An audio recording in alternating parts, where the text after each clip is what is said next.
ഞാനിതിൽ ഇനി നമ്മളിപ്പോൾ ഇടതുപക്ഷം തോറ്റിരിക്കുന്നു. ഇപ്പോൾ ഇനി ഭരണപക്ഷി അവർക്ക് ഗവൺമെൻറ് ഉണ്ടാക്കും, അതിന് പ്രശ്നങ്ങളുണ്ടാവും, എല്ലാം അവിടെ ഉണ്ടാവും. പക്ഷേ യഥാർത്ഥ പ്രശ്നം ഇനി വരാൻ പോകുന്നത് ഈ പ്രതിപക്ഷ സ്പേസിന് വേണ്ടിയിട്ടുള്ള മത്സരമാണ്. ബി ജെ പിക്ക് സീറ്റ് ചിലപ്പോൾ ഒരെണ്ണമായിരിക്കും, രണ്ടെണ്ണമായിരിക്കും. പക്ഷേ അവരും സി പി എമ്മും തമ്മിലുള്ള വോട്ടിലെ വ്യത്യാസം വെച്ച് തന്നെ ഒരു 8% അല്ലെങ്കിൽ 6% വ്യത്യാസത്തിൽ നിൽക്കാൻ പോവുക. കാരണം വെച്ചാൽ ജനങ്ങളുടെ ഇടയിൽ അവരുടെ സ്വാധീനമായി കാണിക്കാൻ പോകുന്നു. ഇവർ ഓരോ പ്രശ്നത്തിലും ആര് മുന്നിൽ എന്ന് വെച്ച് സമരം ചെയ്യാൻ പോവുക. നിങ്ങൾ എവിടെയൊക്കെ വെച്ച് അവരുമായിട്ട് സമരസപ്പെടും. നിങ്ങൾ അവരുമായി ഒത്തുതീർപ്പിലെത്തുമോ കോൺഗ്രസിനെ വീഴ്ത്താൻ? നിങ്ങളെ വീഴ്ത്താനല്ല ബുദ്ധിമുട്ടിക്കാൻ നിങ്ങൾ അവരുമായി മത്സരിച്ച് മുന്നോട്ട് പോകുമോ? ഇതൊരു വലിയ ചോദ്യമാകാൻ പോവാണ്. ഇനി മുഖ്യ ശത്രു പ്രശ്നം എപ്പോഴും രാഷ്ട്രീയത്തിൽ വരും.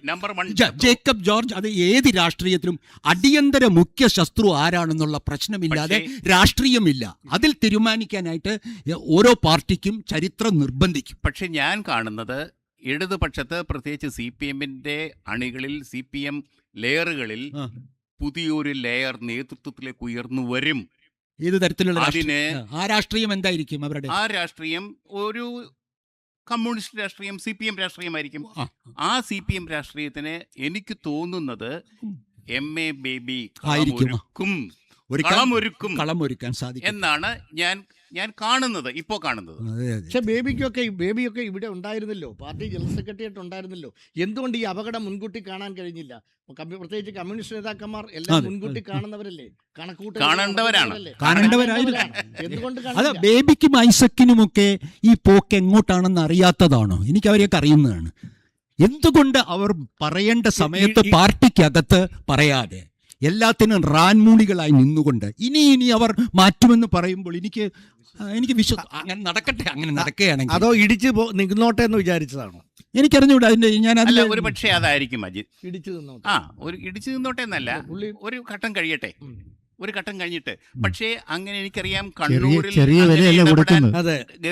കണ്ണൂരിൽ സി പി എമ്മിന്റെ അകത്ത് അങ്ങനെ ഇടപെടാൻ തയ്യാറുള്ള ഒരു വലിയ സംഘം ആൾക്കാരുണ്ട്. ഉണ്ട് അതിലെ കാണിക്കുന്നു, തെരഞ്ഞെടുപ്പ് ഫലം കാണിക്കുന്നത്. ആ ഫലം കാണിക്കുന്നതാണ് തെരഞ്ഞെടുപ്പ്. ജനങ്ങൾ അടി കൊടുത്ത്, അതെ, സഖാക്കളുടെ അടി കിട്ടി, സഖാക്കളുടെ അടി കിട്ടി. അത് പറയണം. കമ്മ്യൂണിസ്റ്റുകാരുടെ അടി കിട്ടി, അത് പ്രത്യേകം അറിഞ്ഞിരിക്കും. അല്ല, പ്രകടനത്തിന് പോയി മുദ്രാവാക്യം വിളിക്കുകയും ചെയ്ത് പോളിറ്റ് ബൂത്തിൽ പോയി കുത്തുകയും ചെയ്തു. എന്തായാലും ഒരു മന്ത്രിയുടെ കാര്യം ഉറപ്പായി. ചാണ്ടി ഉമ്മൻ 51,000 വോട്ടിന് ഭൂരിപക്ഷം. ചാണ്ടി ഉമ്മൻ ഒന്ന് നമുക്ക് പിന്നെ ഈ പോരാളി ഷാജി ഇങ്ങനെയുള്ള സാധനങ്ങളെ നിർത്താനുള്ള കഴിവില്ലെങ്കിൽ പിന്നെ എന്ത് കമ്മ്യൂണിസ്റ്റ് പാർട്ടി അച്ചടക്കത്തെക്കുറിച്ചാണ് നിങ്ങൾ പറയുന്നത്? ഇത്ര വിഷലിപ്തമായ ആളുകളെ കേരളത്തിൻ്റെ ആധുനിക ജനതയുടെ മുമ്പിൽ ഇടതുപക്ഷത്തിൻ്റെ പ്രതിനിധികളായി അവതരിപ്പിച്ചിട്ട് അതിനെ ഇവിടെ നിന്ന് മുഖ്യമന്ത്രിയുടെ ആഫീസിൽ നിന്ന് താങ്ങ് കൊടുത്തുകൊണ്ടിരിക്കുന്ന ആളുകളെ നിങ്ങൾ എങ്ങനെ മാറ്റുമെന്നാണ് പ്രതീക്ഷിക്കുന്നത്? അതൊക്കെ സ്വയം പ്രഖ്യാപിച്ച് വരുന്നല്ലേ, പിന്തുണ കിട്ടുന്നത്. ഞാൻ വെറുതെ വേണ്ട, സ്വയം പ്രഖ്യാപിച്ച മുഖ്യമന്ത്രിയുടെ ഓഫീസിൽ നിന്ന് പോയിന്റുകൾ ഇട്ടുകൊടുത്ത് ചീത്ത വിളിപ്പിക്കുന്നു.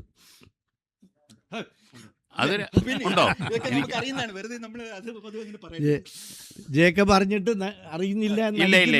എനിക്ക് അങ്ങനത്തെ ബന്ധങ്ങളേ ഇല്ല. ജേക്കബ് അത് പറയുന്നത് സത്യമാണ്. എനിക്ക് അങ്ങനത്തെ ദുഷിച്ച ബന്ധങ്ങളേ ഇല്ല. ഈ സാധനങ്ങളൊന്നും എനിക്ക് വരാറുമില്ല, ഞാൻ കാണാറുമില്ല. ഞങ്ങൾ കാണുന്നുണ്ട്, പാർട്ടിയെ സ്നേഹിക്കുന്നുണ്ട്, പാർട്ടിയിൽ കയറി പറ്റിയതിനെ പറ്റി നല്ല ധാരണ. അല്ല, ഞാൻ അങ്ങനെ ഇടതുപക്ഷമായിപ്പോയി. ഞാൻ ഇടതുപക്ഷ ചിന്താഗതിക്കാരനാണ്. അപ്പൊ താങ്കൾ കാണണം ഇതൊക്കെ. കേരളത്തിൽ ഇനിയും ഇതുവരെയും UDF-ഉം LDF-ഉം മാത്രമേ ഉണ്ടായിരുന്നുള്ളൂ പ്രധാന ശക്തികളായിട്ട്. ഇനിയും അങ്ങനെ തന്നെ ആയിരിക്കണം എന്ന് തന്നെയാണ് എൻ്റെ ആഗ്രഹം. Very good. അല്ല, ഇനി ജേക്കബ് ഇക്കണക്കിന് പോയാൽ ബംഗാൾ ആവുമോ? ആവുകയല്ല, കാരണം കേരളത്തിൽ ജനങ്ങളുണ്ടേ. അവിടെ ബംഗാളിലെ ജനങ്ങളില്ലേ? ഇതെന്താ വളരെ അപകടകരമായ പ്രസ്താവന.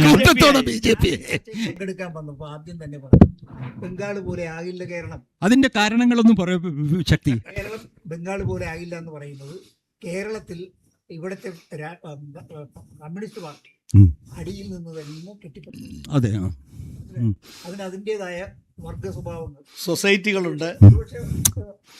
ഇവിടെ എത്രയാ സൊസൈറ്റി, എത്ര ആളുകളാ ഇതുകൊണ്ട് ജീവിക്കുന്നത്? ജീവിക്കുന്നവരുള്ളത് കൊണ്ട് കാര്യമില്ല.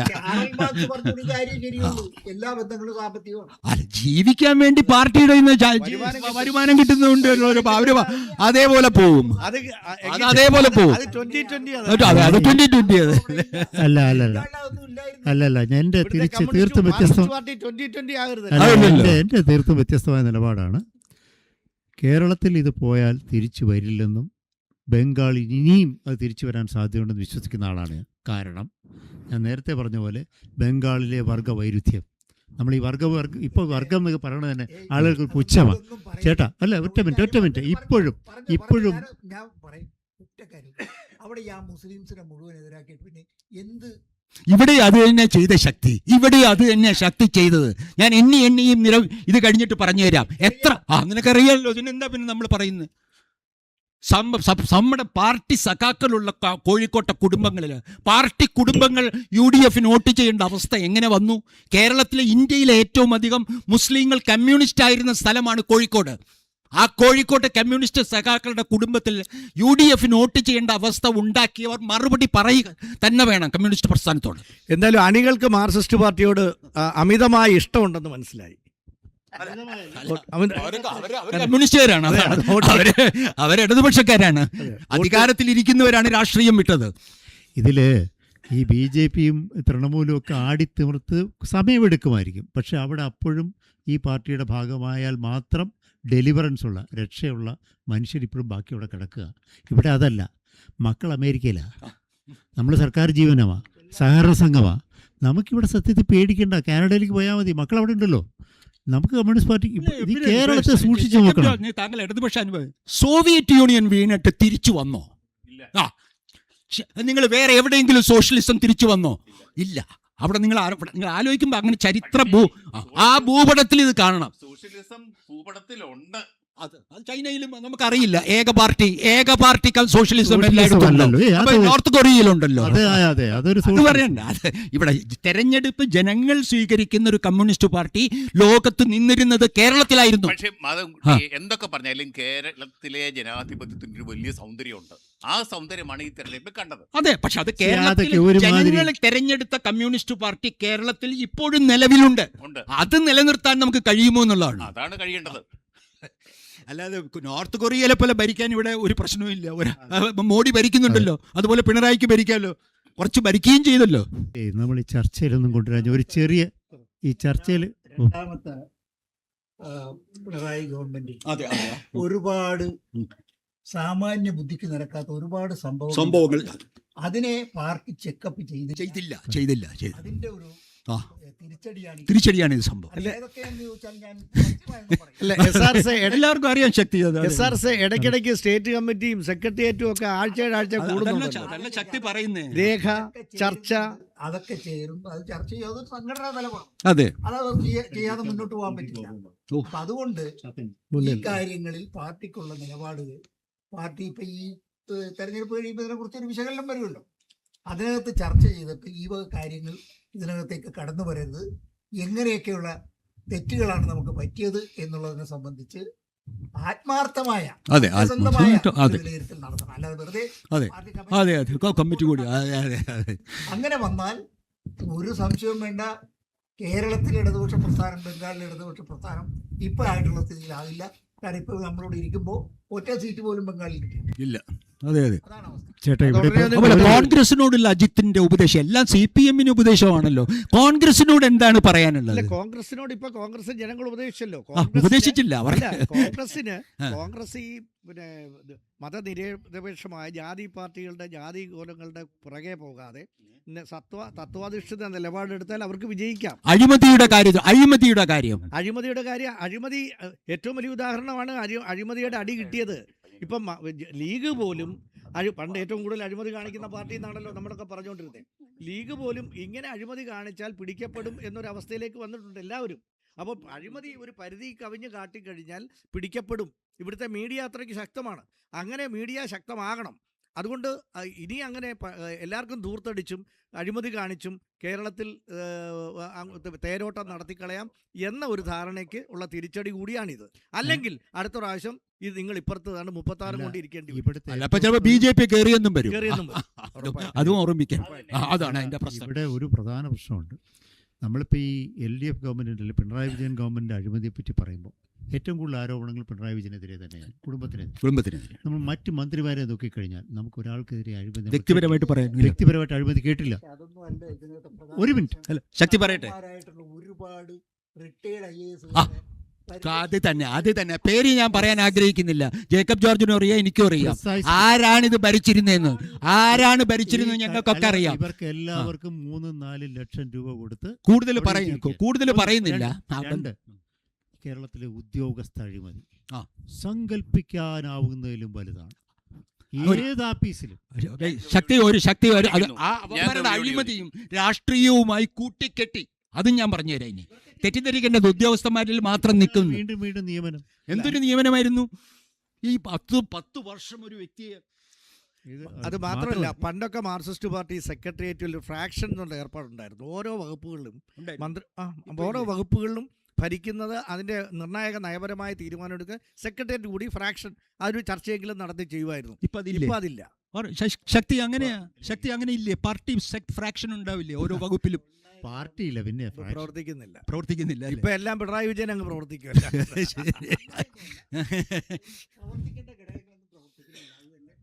കാരണം അവർക്ക് വേറെ ജോലിയുണ്ട്, അതാണ്. തീർച്ചയായും. പക്ഷെ വേറെ ഒരു കാര്യം കൂടി ഉണ്ട് കേട്ടോ. ഈ ഗവൺമെന്റിന്റെ കാര്യത്തിലേ സാധാരണ 57 ഗവൺമെന്റിന്റെ മന്ത്രിമാരുടെ ഒരു പ്രൊഫൈലും നോക്കിക്കേ. 87 വേണ്ട, ഒന്നാം മന്ത്രിസഭയുടെ കാര്യം പറയാം. ശക്തി പറഞ്ഞ പോലെ രണ്ടാം മന്ത്രിസഭയുടെ ആളുകളെ നമുക്ക് എടുക്കാം. അപ്പോഴേ അതെന്താ, ജോസഫ് മുണ്ടശ്ശേരി മുതൽ VR കൃഷ്ണയ്യർ മുതൽ ഇങ്ങോട്ട് അത്രയ്ക്കൊന്നും പോണ്ട. ഇവിടെ തൊട്ട് മുമ്പിൽ ഐസക്കും MA ശൈലജ ടീച്ചറും ഉള്ള ടീം ഉണ്ടായിരുന്നല്ലോ. തിരിഞ്ഞു നോക്കിയില്ലല്ലോ. അതെ, ശൈലജ ടീച്ചർ ഉണ്ടായിരുന്നല്ലോ, ഐസക് ഉണ്ടായിരുന്നല്ലോ. അതിന്റെ കാര്യം നമുക്ക് പറയാം. വീണ ജോർജ്, ബിന്ദു, ചിഞ്ചു റാണി.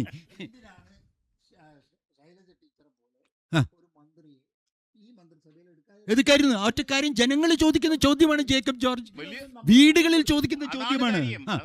അത് പിണറായിയുടെ ചെവിയിൽ എത്തിയില്ലെങ്കിൽ പലർക്കും അതിന് ഉത്തരവാദിത്വമുണ്ട്. ചെവിയിലെത്തിയില്ലാതിരിക്കും പിന്നെ എങ്ങനെ തന്റെ പാർട്ടി വഴി വരണം, അല്ലെങ്കിൽ ഇഷ്ടക്കാർ പറയണം. രണ്ടും പറഞ്ഞില്ലെങ്കിൽ പിന്നെ എങ്ങനെ? പിന്നെ വേറൊന്ന് എല്ലാവരും ശ്രദ്ധിച്ച ഒരു പോയിന്റാണ്.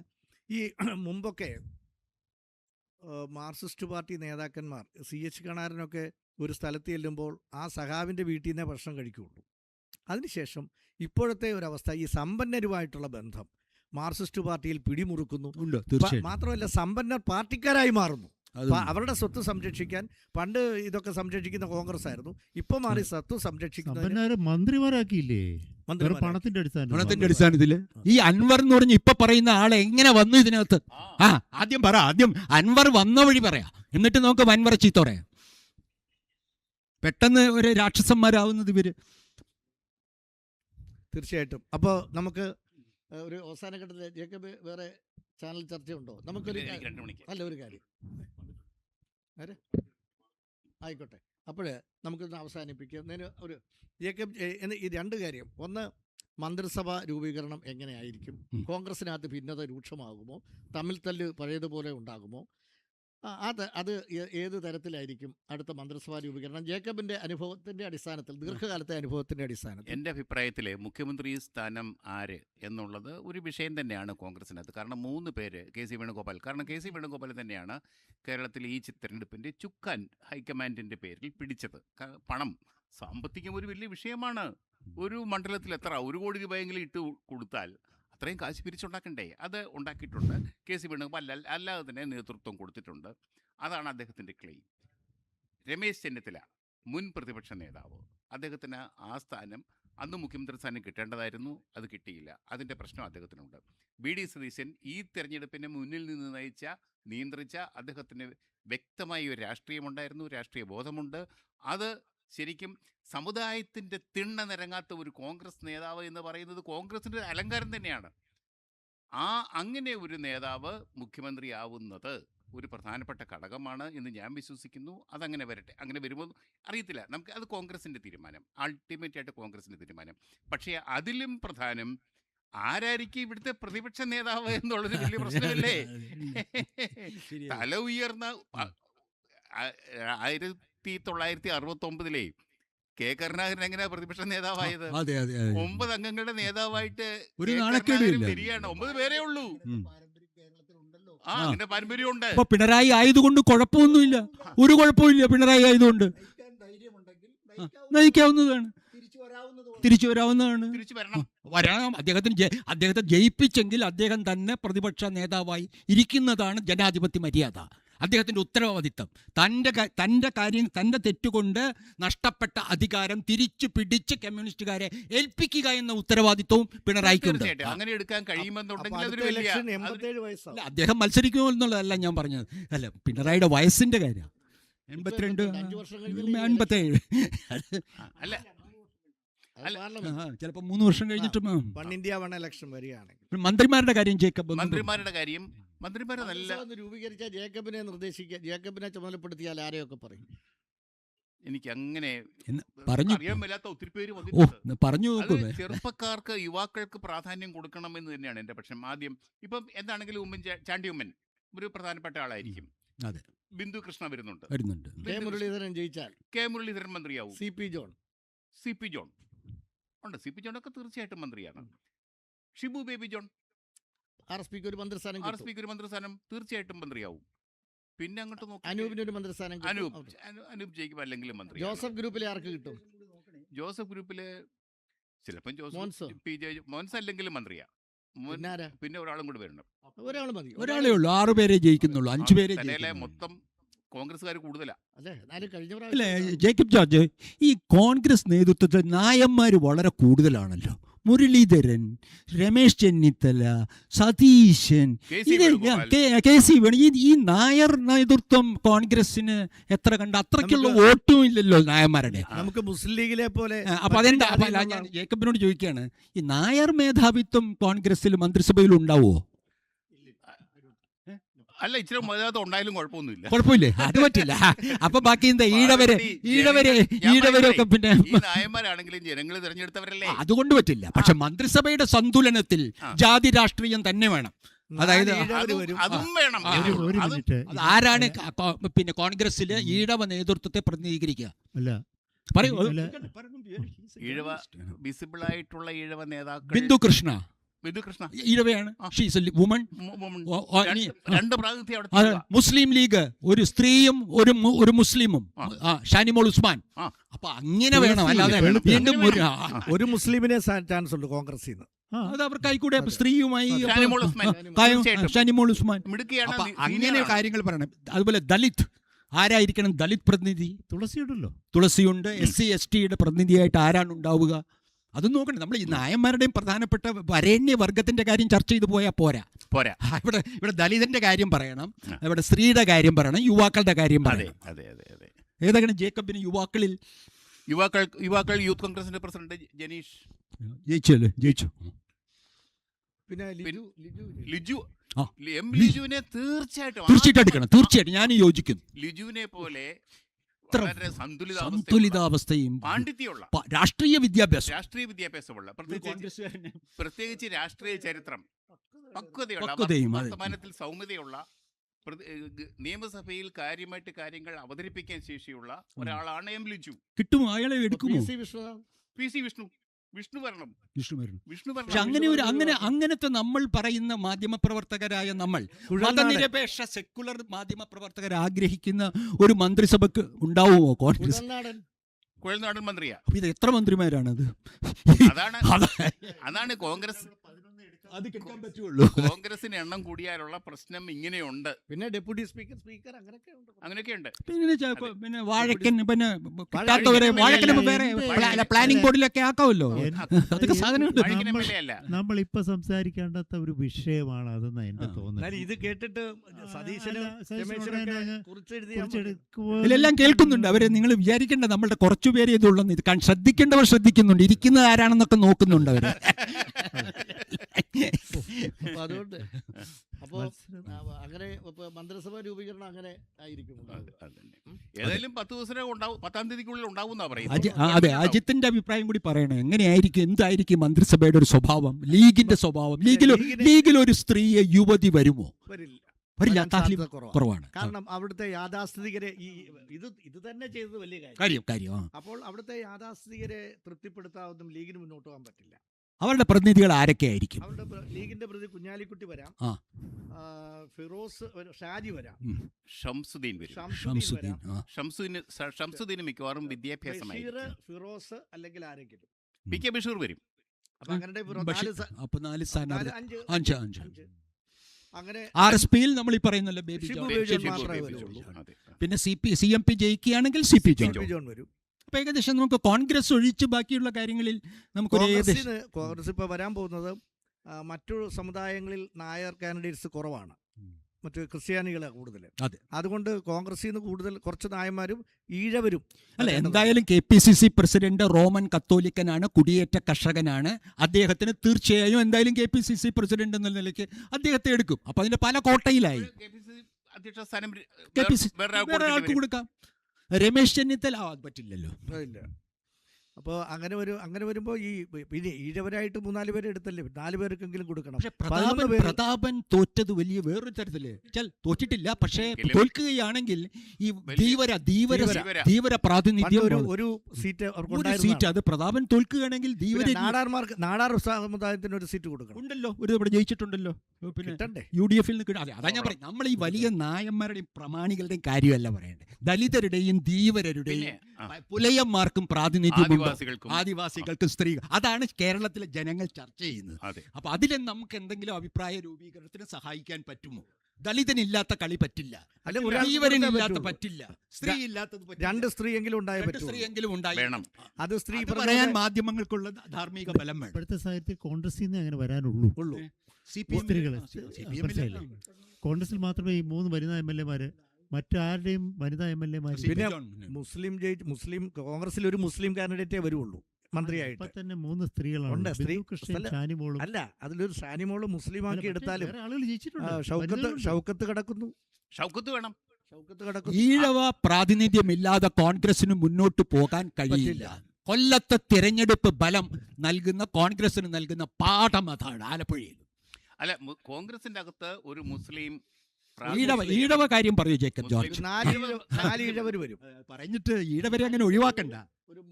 അവരൊന്നും വെള്ളാപ്പള്ളി പറയുന്ന ആളുകളല്ലെന്ന് മനസ്സിലായില്ലേ? വെള്ളാപ്പള്ളി നമസ്കരിക്കാൻ പോകുന്നവരല്ല. അപ്പൊ നമുക്ക് ആരാണ് ഈഴവ പ്രാതിനിധ്യം കോൺഗ്രസിൽ? ബിന്ദു കൃഷ്ണയുണ്ട്, ലിജു ഉണ്ട്. അടൂർ പ്രകാശ്. അവരൊന്നും വരത്തില്ല. ഈ CPM വിമതർക്ക് സ്ഥാനം കൊടുക്കുമോ ജേക്കബ് ജോർജ്? അറിയാൻ വേണ്ടി ചോദിക്കുകയാണ്. ജി സുധാകരൻ അത് ചോദിക്കാം. അതൊക്കെയാണ് നമ്മൾ ജി സുധാകരനെ ഒരു സിമ്പിളാക്കി മന്ത്രിസഭ. അദ്ദേഹം നായരാണ് കേട്ടോ, അത് തെറ്റിദ്ധരിക്കരുത്. അറിയാമല്ലോ, അറിയാം. ജി സുധാകരൻ നല്ല നായരാണ്. സാറെന്ന് വിളിക്കുന്ന ഇഷ്ടപ്പെടുന്ന നായരാണ്. അപ്പൊ അത് അദ്ദേഹത്തിനെ ആ കോട്ടയിലൊന്നും കേറ്റണ്ട. ഈഴവരുടെ കോട്ടയിൽ ഈഴവരെ തന്നെ മതി. അദ്ദേഹത്തിന്റെ ഭാര്യ നായരല്ല, അല്ല നായരാണ്. കുഞ്ഞിലേക്ക് എനിക്ക് അറിയാവുന്നതാണ്. നായരല്ല, അത് പാർട്ടി അന്വേഷിച്ച ഒരു അവിടുത്തെ ഒരു കൃഷ്ണൻ നായർ എന്ന് പറയുന്ന ആളുടെ മകളാണ്.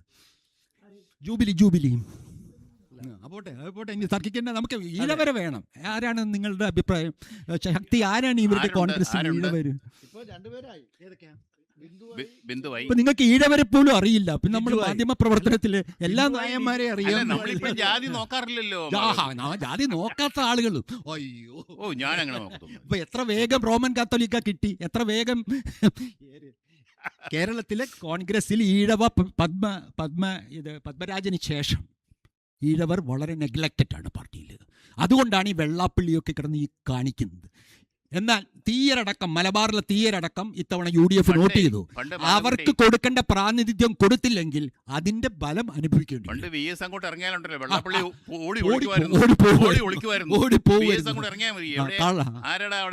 സുധീരൻ ഇറങ്ങിയ പോരായിരുന്നു. സുധീരൻ ഇറങ്ങിയ പോയില്ല. അതിനെല്ലാം കൊണ്ട് നടന്നത് ഇവിടെ. സുധീരനെയൊക്കെ തോപ്പിക്കാൻ ആവുന്ന നോക്കിയാണല്ലോ. അപ്പൊ ആരാണ് ഒന്ന് പറയോ? ഈഴവരുടെ കാര്യത്തിൽ എനിക്ക് താല്പര്യമുണ്ട്. എന്ന് വെച്ചാൽ അങ്ങനെ അധികം സംസാരിക്കാറില്ല. ലത്തീൻ കത്തോലിക്കർ ആരായിരിക്കും പ്രതിനിധി? കേരളത്തിലെ ഏറ്റവും വിൻസെന്റ് അതല്ലേ? വിൻസെന്റ് ആണല്ലേ? വിൻസെൻ്റ് ആണ്, പിന്നെ ലാറ്റിനാണ് അല്ലേ? അല്ല, അത്തരത്തിലുള്ള നമുക്ക് ഈ മാർജിനലൈസ്ഡ് ആളുകളുടെ കാര്യം മാധ്യമങ്ങൾ പറയണം. സർക്കാരിന്റെ പ്രിയപ്പെട്ട വർഗ്ഗമായിരുന്നു, ആ. പ്രിയപ്പെട്ട ഒരു സമുദായമായിരുന്നു നാടാർ സമുദായം. ആ, അവര് ചാൾസിനെ കൊണ്ടുവന്നിട്ട് MP ആക്കിയതാണ്. ചാൾസിന് അല്ല, ചാൾസിന് എനിക്ക് ഓർമ്മയുണ്ട്. അപ്പൊ അതിന് അവരുടെ പ്രതിനിധി ഉണ്ടോ ഇത്തവണ? ശക്തൻ ജയിച്ചിട്ടുണ്ടോ? അല്ല, അതാ ഞാൻ പറയുന്നത്, നമ്മൾ ഈ മാർജിനലൈസ്ഡ് കമ്മ്യൂണിറ്റീസിന്റെ കാര്യം മുഖ്യധാരാ മാധ്യമങ്ങൾ ചർച്ച ചെയ്യാതിരിക്കരുത്. ഇവിടുത്തെ MLA-മാർ അതെല്ലാം ഉണ്ട്. അല്ല, അത് അല്ല, ജയിച്ചില്ലെങ്കിൽ കൊടുക്കാൻ പറ്റില്ല. ജയിച്ചില്ലെങ്കിൽ കൊടുക്കാൻ പറ്റില്ല. അപ്പൊ അങ്ങനെ സമതുലിതമായിട്ടുള്ള ഒരു നല്ല അഴിമതി വിരുദ്ധ നെഹ്റുവിയൻ സോഷ്യലിസ്റ്റ് സർക്കാർ കോൺഗ്രസ് ഉണ്ടാക്കട്ടെ എന്ന് നമ്മൾ മാധ്യമങ്ങൾ അതിനെ വളരെ വിമർശന ബുദ്ധിയോടുകൂടി തുടരാമെന്ന് പറഞ്ഞ്, പിന്നെ അതുപോലെ തന്നെ പ്രതിപക്ഷ നേതാവായിട്ട് പിണറായി വിജയൻ വരട്ടെ. മറ്റേ മധുസൂദനൻ തോറ്റു. മധുസൂദനൻ തോറ്റു. പക്ഷെ ഒരു വലിയ വാർത്ത, ബംഗാളിൽ ഒരു സീറ്റ് CPM ഉള്ളതായി കാണുന്നു. Very good, very good. ഒരു സീറ്റ് ഒന്നെങ്കിൽ അതാണ് പിന്നെ പോരാളി ഷാജി പറയുന്ന കനൽ ഒരു തരി മതി. തിരിച്ച് കനൽ തരി. കോൺഗ്രസിന്റെ 0-ലാണ് നിൽക്കുന്നത്.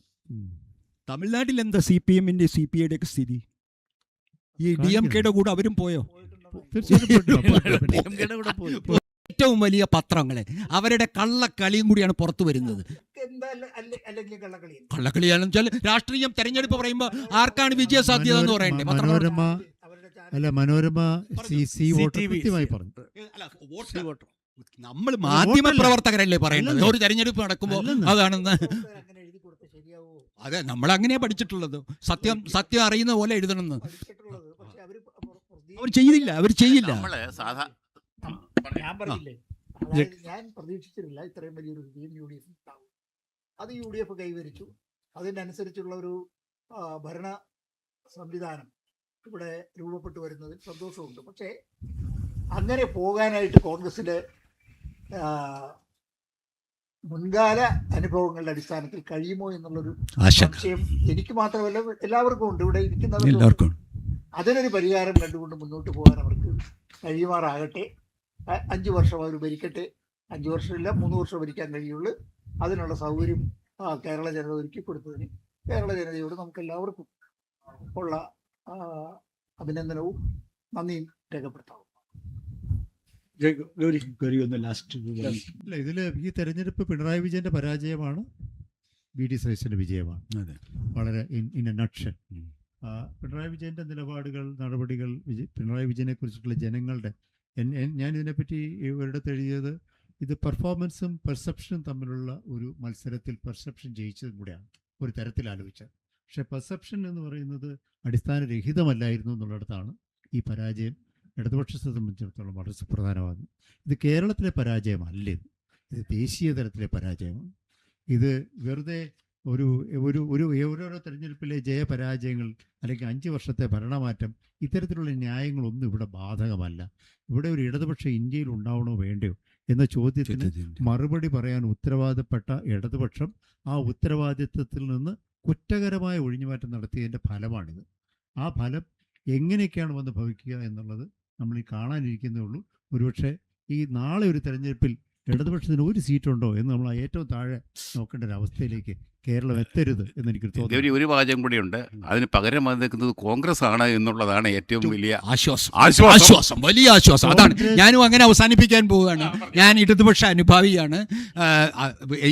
ഇനിയും ഒരു സീറ്റേ ഉള്ളെങ്കിലും ഇടതുപക്ഷത്തിൻ്റെ കൂടെ, മൂല്യങ്ങളുടെ കൂടെ നിൽക്കുന്നയാളാണ്. എൻ്റെ ആശ്വാസവും കോൺഗ്രസ് ആണ് ജയിച്ചത് എന്നും RSS BJPക്ക് ഇനിയും കേരളത്തിൽ വേരുറപ്പിക്കാൻ കഴിഞ്ഞിട്ടില്ല എന്നും, അതുകൊണ്ട് കോൺഗ്രസും CPM നേതൃത്വവും അവർ തമ്മിലുള്ള ശത്രുതാപരമായ രാഷ്ട്രീയ വിദ്വേഷം അവസാനിപ്പിച്ച് ഇന്ത്യ ബ്ലോക്കിന്റെ സ്പിരിറ്റിൽ ഇവിടെ മതനിരപേക്ഷത നിലനിർത്തണം.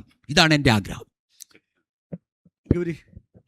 എന്തായിരുന്നാലും രാവിലെ 7:30 മുതൽ നമ്മൾ ഈ ചർച്ച നടത്തിക്കൊണ്ടിരിക്കുകയാണ്. സത്യം പറഞ്ഞാൽ ഏത് സാറ്റലൈറ്റ് ചാനലിലും വന്നിട്ടുള്ളതിനേക്കാൾ ഏറ്റവും ശക്തമായ ഒരു പാനൽ ഇതായിരുന്നു എന്ന് അവകാശപ്പെടാം. പാനലിസ്റ്റ് പ്രത്യേകിച്ച് മാധവൻകുട്ടി സാറ് കൊച്ചിയിൽ നിന്ന് വന്നു, ഗൗരി വന്നു, MG രാധാകൃഷ്ണൻ വന്നു, SRS, അതുപോലെ തന്നെ ജേക്കബ്, പിന്നെ ഫക്രുദ്ദീൻ അലി വന്നു. അപ്പോൾ അങ്ങനെ പ്രമുഖരായ പാനലിസ്റ്റുകളെ കൊണ്ട് സമ്പന്നമായിരുന്നു ഈ ഡിസ്കഷൻ. നമ്മൾ ന്യൂസിന്റെ അപ്ഡേറ്റ്സിനേക്കാൾ കൂടുതൽ പൊളിറ്റിക്കൽ ഡിസ്കഷനിലേക്കാണ് പോയത്. തെരഞ്ഞെടുപ്പുമായി ബന്ധപ്പെട്ട എല്ലാ ആസ്പെക്ട്സും, മൈന്യൂട്ട് ആസ്പെക്ട്സ്, ഇപ്പം ജാതിയുടെയും മതത്തിൻ്റെയും മൈന്യൂട്ട് ഡീറ്റെയിൽസ് പോലും ഇവിടെ ചർച്ചയ്ക്ക് വിധേയമായി. അതുകൊണ്ട് ഗൗരവമായി ഈ രാഷ്ട്രീയ ചർച്ചകളെ കാണുന്നവർക്ക് തീർച്ചയായിട്ടും ഇത് കൗതുകകരമായി ആകർഷകമായി തോന്നിക്കാണും എന്ന് കരുതുന്നു. ഇവിടെ വലിയ സംവിധാനം M5 ലൈവ് ഒരു സാറ്റലൈറ്റ് ചാനലായി പ്രവർത്തനം ആരംഭിക്കുക, ലൈസൻസ് ആയിട്ടുണ്ട്, ലൈസൻസ് കിട്ടി. ഒരു യൂട്യൂബായിട്ടാണ് ഇപ്പോൾ പ്രവർത്തിക്കുന്നത്. അപ്പോൾ ലൈസൻസ് കിട്ടി ചിങ്ങത്തോടെ, എന്തായാലും ഓണത്തിന് ആ കാലഘട്ടത്തോടെ ചാനൽ ആരംഭിക്കണം, സാറ്റലൈറ്റ് ചാനൽ ആരംഭിക്കണമെന്നാണ് ചിന്തിച്ചിരിക്കുന്നത്. കൊച്ചിയിൽ കൈരളി നേരത്തെ പ്രവർത്തിച്ച സ്റ്റുഡിയോ നമ്മൾ ലീസിനെടുത്തു. അപ്പോൾ ആ തരത്തിൽ മുന്നോട്ട് പോകുന്നതിൻ്റെ തുടക്കം എന്ന നിലയിൽ ഇതാദ്യമായിട്ടാണ് ഇലക്ഷൻ ലൈവ് ഇത്ര വിപുലമായി നടത്തുന്നത്. അതിൽ നല്ലൊരു ഇവിടുത്തെ ടീം, ഞങ്ങളുടെ M5 ലൈവിൻ്റെ ടീം ഇന്നലെ മുതൽ ഫുൾ ടൈം ഇതിൻ്റെ രാത്രി ഉറങ്ങാത്തവരാണ് ഇവരെല്ലാം, പ്രവർത്തിക്കുന്നുണ്ട്. അതുപോലെ തന്നെ നല്ലൊരു പാനൽ വിളിച്ചവരിൽ എല്ലാവരും വന്നു എന്നുള്ളതാണ് ഏറ്റവും രസകരമായ കാര്യം. അത് പ്രശാന്ത് IAS പ്രശാന്തിന് മാത്രം വരാൻ കഴിഞ്ഞില്ല. പ്രശാന്ത് സസ്പെൻഷൻ്റെ പുറകെ ഓടിക്കൊണ്ടിരിക്കുകയാണ്, അല്ലേ പ്രശാന്ത് വന്നേനെ. അപ്പോൾ അതുകൊണ്ട് തീർച്ചയായിട്ടും ഈ ചർച്ചയിൽ പങ്കെടുത്ത എല്ലാ പാനലിസ്റ്റുകൾക്കും നന്ദി രേഖപ്പെടുത്തുന്നു. ഇത് കണ്ടുകൊണ്ടിരുന്ന പ്രേക്ഷകർക്ക് നന്ദി. അതോടൊപ്പം അണിയറയിൽ പ്രവർത്തിച്ച എല്ലാ M5 ലൈവ് കുടുംബാംഗങ്ങൾക്കും നന്ദി. നമസ്കാരം. അവസാനിപ്പിക്കാം. മെമ്പർമാരുടെ നിക്ഷേപങ്ങൾക്ക് ഉയർന്ന ലാഭവിഹിതം നൽകുന്ന കേന്ദ്ര സർക്കാർ സഹകരണ registered society Bharat Lajna multi state housing cooperative society limited.